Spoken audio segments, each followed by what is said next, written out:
Hari Om. Jai Shri Krishna. Welcome to Om Vaishnavi astrology. எல்லாருக்கும் இனிய புத்தாண்டு நல்வாழ்த்துக்கள். இன்றைக்கி நாம் என்ன பார்க்க போகிறோம் அப்படின்னா, இந்த ஆடியோவில் மகர ராசிக்காரர்களுக்கு இந்த ஆண்டு 2026 இந்த ஆண்டு எப்படி இருக்கும் அப்படின்ற பலன்களை தான் நம்ம பார்க்க போகிறோம். ராசி லக்னக்காரர்கள் பொதுவாக எப்படி இருப்பாங்க அப்படின்னா, இவங்க தன்னுடைய தொழிலில் தான் முக்கிய கவனம் கொடுப்பாங்க. குடும்பமாக இருக்கட்டும், இல்லை தன்னை சுற்றி இருக்கிற கேளிக்கை விஷயங்களும், எந்த ஒரு விஷயத்துலையுமே அவங்க நாட்டம் இருக்காது. அவங்களுக்கு அவங்க தொழில், அவங்க வருமானத்தில் நம்ம என்ன பண்ணணும், நம்மளுடைய கர்ம காரியங்கள் என்ன, நம்மளுடைய டியூட்டிஸ் அண்ட் ரெஸ்பான்சிபிலிட்டிஸ் என்ன அப்படிங்கிறதுல தான் அவங்க ரொம்ப கவனமாக இருப்பாங்க.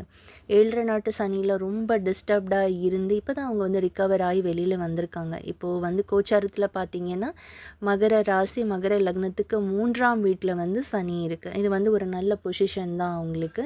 ஏன்னா இத்தனை நாள் இருந்த டிஸ்டர்பன்ஸ் கொஞ்சம் விலகி இருக்கோமே அப்படின்ற ஒரு மன திருப்தி அவங்களுக்கு இருக்கும். நல்ல சூழ்நிலை தான் இவங்களுக்கு இந்த காலகட்டங்கள் காணப்படுது, சரிங்களா?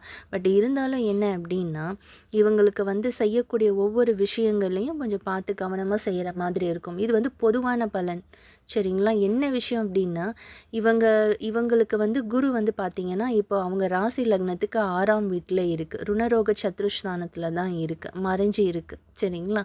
ஸோ அதனால் வழக்குகள் எதுவுமே யார்கிட்டையும் எதுவும் ஒரு பேச்சுவார்த்தைகள் வழக்குகள் எதுவும் செய்யாமல் இருக்கிறதுங்கிறது ரொம்ப நல்லது.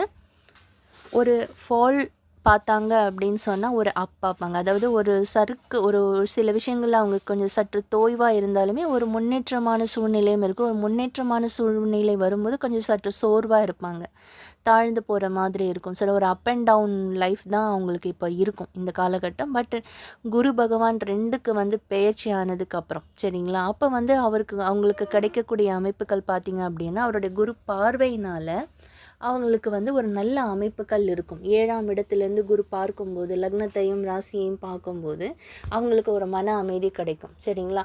ஆரோக்கியம் சம்மந்தப்பட்ட பிரச்சனைகள் இருந்திருந்தால், அந்த வயிறு வலி, வாயில் ஒரு பெயின் வருது, பல் வலி வருது, இல்லைன்னா இடுப்பில் ஏதாவது ஒரு வலி வரும்போது இதெல்லாம் கொஞ்சம் கவனமாக நீங்கள் பார்க்கணும். ஏன்னா இந்த மாதிரியான விஷயங்கள், சரிங்களா, இது உங்களுக்கு ஆரோக்கிய குறைபாடை கொடுத்தாலும் அது மேலும் பெரிய பிரச்சனையாக ஆகாமல் நீங்கள் பார்த்துக்கணும். ஸோ டாக்டரை எந்த ஒரு டைம் எதுவாக இருந்தாலும் நீங்கள் கன்சல்ட் பண்ணலாம்.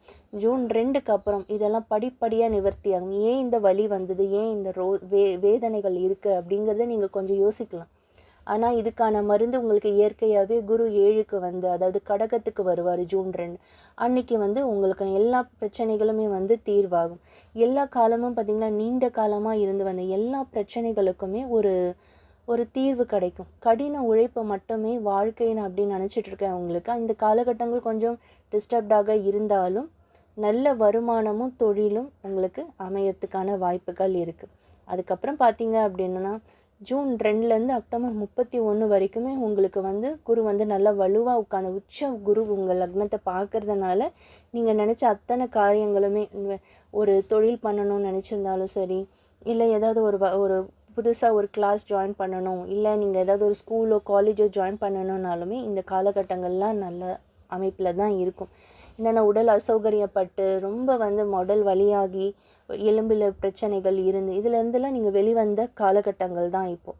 ஆனால் இன்னமும் என்னடா அதோட தாக்கம் இன்னும் இருக்கா, நம்மளால் இது பண்ண முடியலையே, நம்ம கடின உழைப்பு கொடுத்துட்ருக்கோமே, இருந்தாலும் இந்த மாதிரி பிரச்சனைகள் நம்மளை அடிக்கடி நம்மளை சந்திச்சிட்ருக்கே அப்படின்னு நீங்கள் நினச்சிட்ருக்கலாம். பட் இந்த காலம் உங்களுக்கு மாறிடும். ஜூன் 2க்கு அப்புறமே மாறிடும், சரிங்களா? உண்மையாக நேசிக்கிறவங்க கிட்ட கூட ஒரு பாசாங்குத்தனமாக நடிக்கிற மாதிரி இருக்கும். அதாவது என்னென்னா, அவங்க நம்மக்கிட்ட நடிக்கும் பொழுது அது கேட்கும்போது அது நமக்கே தெரியும், என்ன ஒரு டிஃப்ரெண்ட்டாக அவங்க பேசுகிறாங்க, என்ன டிஃப்ரெண்ட்டாக இருக்குது அப்படின்றது தெரியும். அது எல்லாமே ஜூன் 2க்கு அப்புறம் மாறிடும். ரொம்ப ஒரு காம்ப்ரமைஸ்டான லைஃப் கொண்டு போவீங்க. கணவன் மனைவிக்குள்ளே ஒரு அண்டர்ஸ்டாண்டிங் இருக்கும், சரிங்களா?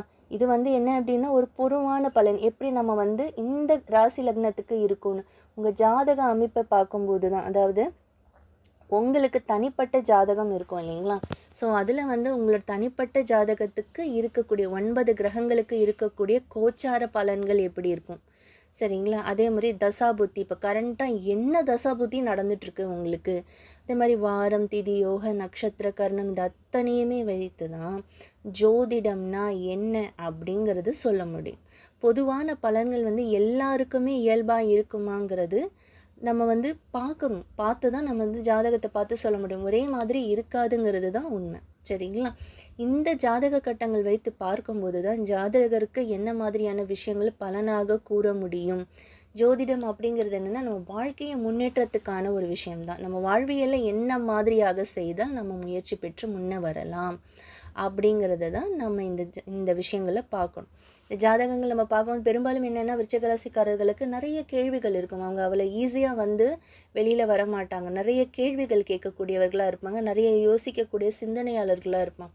நம்ம கட்டத்தில் இப்போ எப்படி இருக்குது, நம்ம கரண்ட் கோச்சாரம் ஏன் இப்படி இருக்குது அப்படின்னு இயல்பாகவே தனிநபராக உட்காந்து அவங்க யோசிக்கக்கூடிய அமைப்பு உள்ளவர்களாக தான் இருப்பாங்க. ஸோ சந்தேகங்கள் ஏதாவது இருந்ததுன்னா கூட நீங்கள் என்னுடைய நம்பருக்கு நீங்கள் காண்டாக்ட் பண்ணலாம். இல்லைன்னா கமெண்ட் செக்ஷனில் நீங்கள் கமெண்ட் கொடுங்க. ஜோதிடம் சம்மந்தப்பட்டு ஏதாவது நீங்கள் தெரிஞ்சுக்கணும், இல்லை புது விஷயங்கள் ஏதாவது தெரிஞ்சுக்கணும் அப்படின்னா என்னோடய கமெண்ட் செக்ஷனில் நீங்கள் கமெண்ட் பண்ணுங்கள். அஸ்ட்ராலஜி நீங்கள் பார்க்கணும், தனிநபர் ஜாதகம் பார்க்கணும் அப்படின்னா என்னுடைய நம்பருக்கு நீங்கள் காண்டாக்ட் பண்ணுங்கள். சரிங்களா? இதுதான் விஷயம். நீங்கள் வந்து உங்களுக்கு இன்னும் ஏதாவது தகவல் வேணும்னா கூட நீங்கள் கேட்கலாம். ஓகேங்களா? என்னுடைய சேனலை சப்ஸ்கிரைப் பண்ணுங்கள், ஃப்ரெண்ட்ஸ்க்கும் ஷேர் பண்ணுங்கள்.